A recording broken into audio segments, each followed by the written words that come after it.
Allez, salut à toutes et à tous les amis, j'espère que vous allez bien.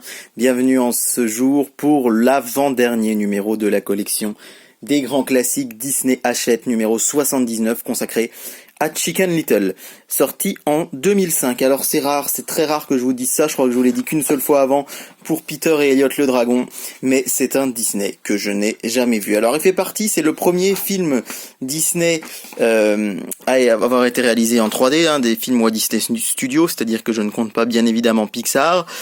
Et donc ça raconte l'histoire de ce petit poulet, visiblement, qui va devenir un héros. C'est un film qui, il faut bien le dire, n'a pas forcément rencontré son public. Il a bien fonctionné, mais ça aurait pu être beaucoup mieux. Et il fait partie un petit peu de cette époque, début des années 2000, où les films Disney, il y a eu une période un petit peu de traversée du désert, où il y a eu quand même un peu moins de succès. On peut penser à des films comme des grands classiques, comme Chicken Little, comme The Wild, comme Bienvenue chez les Robinson, des films 2D aussi qui sont pourtant très réussis, comme La Ferme se rebelle par exemple, que j'aime beaucoup, mais qui a pas marché.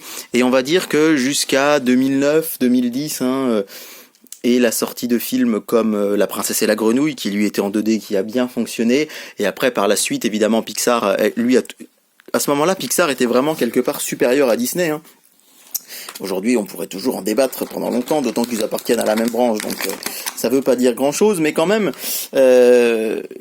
c'était Pixar qui tenait plus la baraque à l'époque, avec des films comme Wall-E, comme Cars, etc., comme Toy Story 3, et puis petit à petit Disney, avec La Princesse et la Grenouille en 2009, et puis après en 2012 avec Les Mondes de Ralph, et surtout en 2013 avec La Reine des Neiges.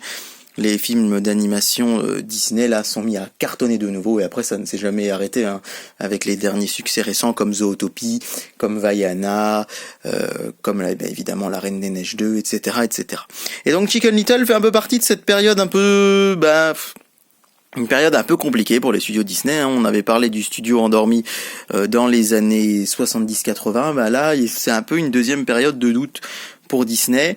Mais bon, nous avons quand même cette petite figurine sympathique. Moi, elle me parle pas du tout. Elle est jolie, elle est bien faite.